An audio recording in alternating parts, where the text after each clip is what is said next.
పార్స్ అంటే వినడానికి ఇబ్బంది అనిపిస్తుంది, వినడానికి సిగ్గు అనిపిస్తుంది.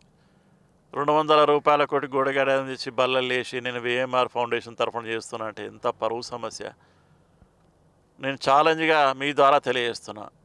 2 ఎకరాల స్థలం ఇస్తా అన్నావు మా సిద్దిపేట పిఆర్టీ భవనానికి, బిల్డింగ్ కట్టిస్తా అన్నావు.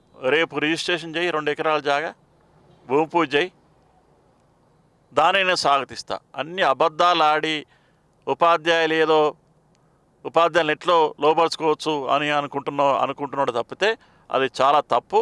నేను సొంతంగా మా నాన్న పేరు మీద ఇవాళ 2 కోట్ల విలువైనటువంటి పిఆర్టీ భవనాన్ని కట్టి మా సిద్దిపేట టీచర్లకు అంకితం ఇచ్చిన. మా సిద్దిపేట టీచర్లు అయితే బాగా ఆలోచించాలి ఈ విషయంలో. కనీసం 2 ఎకరాల జాగాను రిజిస్ట్రేషన్ చేయమని ఆయన మీద ఉత్తర్వు తీసుకురావాల్సిన అవసరం ఉంది సంఘం పక్షాన. ఎన్నికల ముందు మాటలు ఇవ్వడం కాదు, అది హామీ రూపంలో ఉచిత కాదు, నిర్ణయానికి వచ్చి బిల్డింగ్ కట్టాలి. నేను పిఆర్టీ బిల్డింగ్ కట్టిన తర్వాతనే ఎన్నికలకు పోయినా.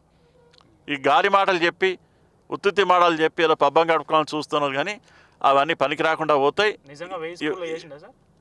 ఎక్కడ 200 స్కూళ్ళు తిరిగిండు, 200 గడియారాలు ఇచ్చిండు, 200 రూపాయల కోటి, అది విషయం.